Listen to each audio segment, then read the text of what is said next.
Before I begin, let me just say I'm not a Wes Anderson fan. I've seen a number of his films, and they've always come across as pretentious to me. His style always seemed to be quirky for the sake of being quirky. That said, the one film of his I like the best is The Fantastic Mr. Fox. I can't really explain why though. Maybe his style of filmmaking is more at home in animation, or maybe because The Fantastic Mr. Fox is based on already existing source material, so he had to restrain himself a bit. Well, anyway, since then I've waited to see if he would dip his toe back into animation again. When I found out that after almost 10 years that he did, and it's stop motion, this became one of my most anticipated films of the year. Is it worth it? Well, let's discuss. In an alternate universe of Japan 20 years in the future, the mayor of the city of Megasaki, Japan, has outlawed all dogs because they've mysteriously contracted a disease and allegedly they're now dangerous to the citizens of the city. Because of this, every dog has been sent to Trash Island. A young boy named Atari, who is also the ward of the mayor, stole a one-man plane and has gone to Trash Island to get his dog back. He befriends a pack of dogs and they all search the island for his dog Spot. Wackiness ensues. Here's some pros and cons I have about the film. First pro, it's a drama but not too dark. I call it a light drama. It's just light enough, has light enough moments in the film that the story never gets too dark or depressing. Next, the animation. A problem with most stop motion animated features in Hollywood is that for whatever reason they look the same. What I mean is they seem to possess a creepy aesthetic ever since The Nightmare Before Christmas came out. The design of the characters here are more distinct than that. While they are stylized, the designs do resemble the features of Japanese people without delving into caricature. Plus, they don't look creepy looking. I also like the way the CGI and 2D animation was incorporated. An example would be black and white 2D animation was used when we see something happen on a TV. People speak in Japanese in the film and it's not subtitled, but that's okay.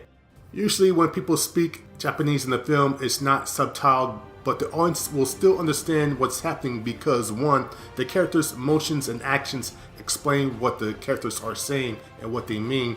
2, Wes Anderson and crew creatively have English subtitles on things like computer readouts, notes, newspapers, and such. And 3, during a good number of the scenes, there's an interpreter speaking. This is a bit clever because the audience isn't in the dark and it's a way to give exposition without it seeming tedious. A good number of scenes also happen at several press conferences. Because of this, it makes sense that interpreters would be there so they wouldn't be out of place.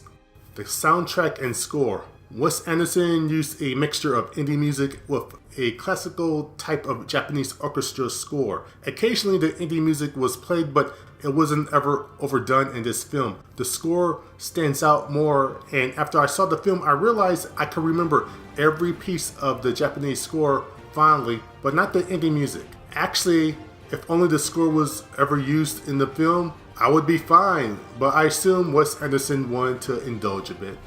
A brief side note, Courtney B. Vance is the narrator and it sounds like he's trying to do his best impersonation of Morgan Freeman. And now for the negatives. While the film is shot well, the color palette is a bit dark and a bit washed out at times. One reason I feel people feel put off from this film is because the color scheme of the film. It makes sense story-wise, but most moviegoers are used to bright and shiny CGI colors. They're not going to be drawn to washed out colors. I don't find this a big issue because the rest of the film had great color. Japan looked like Japan and had various different shades and tones. Trash Island looked washed out and dying because it's a trash island. And now for the cons. The comedy doesn't work most of the time. I'm not a fan of Wes Anderson's brand of comedy, which is like a dry, quirky, and trying to be subversive type of comedy. I have a dry sense of humor myself, so I wouldn't mind it normally, but I just don't think it was executed well here. This isn't a big problem for me because the film is mostly, like I said earlier, a light drama. Another issue I had was with the character animation seeming a bit stiff at times. Yes, I know it's stop motion, and saying it's stiff is like saying wood is hard. It just seemed that to me, sometimes the movement of the characters seemed restrictive. Another issue is the characters' expressions. There wasn't a ton of movement or variety there either. Once again, this isn't a big issue for me since most of the main cast are realistic looking dogs. With that being said, I do recommend this film. I enjoyed the film, and I feel if you're an animation fan, then you should see this. It's a great change of pace of the normal anime films that Hollywood puts out, only aimed at young kids, even the really good ones. Also, if you're a fan of any of Wes Anderson's other films, then see this as well. His aesthetic is still evident here, even though I don't feel it's as strong as his live action films, which I consider a plus. That said, I don't think this film is going to be very successful though. One reason for that is because of the PG-13 rating. There just aren't that many anime films that are PG-13. The last one that I believe was 9, and that was about 6 or 7 years ago. And I believe that film bombed.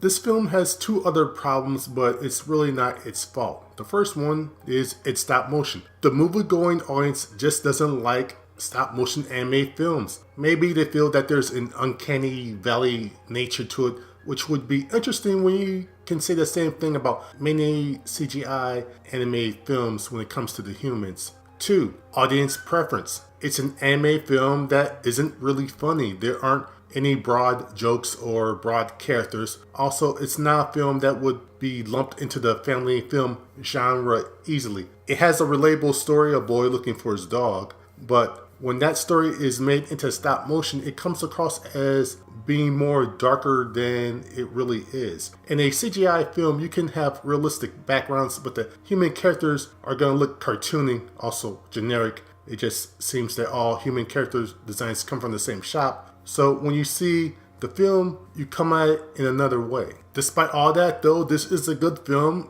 and if you're the type of film goer that complains about how all films are the same and you want to see something new and different and good for you or your family, well, here you go. After all, you went out, saw, and enjoyed Black Panther, right? So go and try this out. At least give it a shot and see if you like it. And just remember, Hollywood is going to keep giving you the same stuff if you only keep paying for the same stuff. Well, the review is over now, and I want to talk about the controversy that's been surrounding the film. If you're interested, then please continue listening. If not, thank you for your time and for checking out my review. And now, the controversy. This film has been accused of cultural appropriation. I wonder if people that toss that term around willy-nilly really know what that means. It just seems people toss the term around just as they do the terms feminism and SJW. The latter two terms are easy to define. Feminism, women who want to be treated with the same rights as men. Not more, not less, just the same. Social justice warrior, someone who seemingly fights for a cause that they don't care about or believe in for nebulous reasons. I remember the first time I heard this term was with Ania Sarkeesian. She would talk about wanting better treatment of women in the gaming community and how women are depicted in video games. But one, she wasn't a gamer, which really isn't a problem. Anyone is entitled to their opinion. And two, she really didn't care about video games or the gaming community. And there's also some very questionable things she's done, but maybe I'll go into that another time. And she also didn't have the correct facts when it comes to arguing her points. Cultural appropriation, I've checked various sites on the meaning of the word, and the best and most accurate ones I've been able to find is in the Cambridge Dictionary and Wikipedia. The Cambridge Dictionary definition is, and I'm quoting here, the act of taking or using things from a culture that is not your own, especially without showing that you understand or respect this culture. End quote.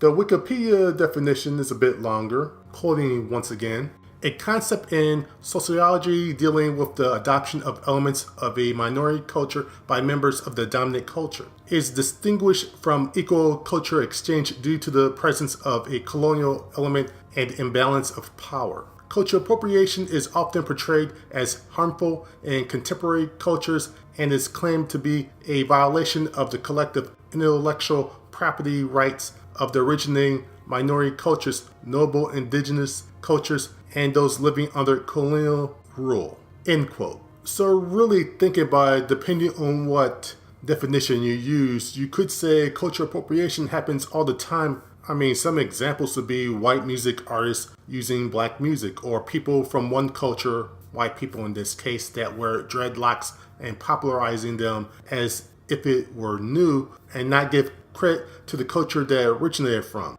Another example would be people who get Hindi or Asian tattoos without knowing the meaning of the tattoo. So there are degrees of appropriation. The question here is, did Isle of Dogs have this? And if so, to what degree? I don't think so, and even if it did, I don't think it's to a very large degree. And I believe also that the director and creator Wes Anderson did this out of love and did give credit to the culture that he was representing. So I don't think that this was true culture appropriation, or cultural appropriation to a real negative degree. The other problem that people have with this is the whole white savior trope. Yes, there is a white character who appears first about 20 minutes into the film, and she tries to save the day, but when you think about it, she really doesn't. Atari and the dogs do the bulk of the work, and the Japanese hacker saves the actual day. She's rendered almost useless during much of the climax. Did she have to be in the film? No, but I don't think she hurts the film either. The purpose of her character was to give the audience an outsider's perspective in the story. Would have been more interesting if her character was of another ethnic group? Sure. If she were Indian, Middle Eastern, or heck, black. I don't think there's any sinister ulterior motive in her being white. I do wonder, let's say she was another culture other than Japanese. Would this still be an issue? I think so, but not to as big a degree. Instead of the white savior trope, it would be seen as the foreign savior trope. Well, this was a bit longer and more serious than I intended. If you stayed this long, then thank you for listening. If you have any questions or if you want to continue the discussion, then please comment below. And until my next review, have a good day.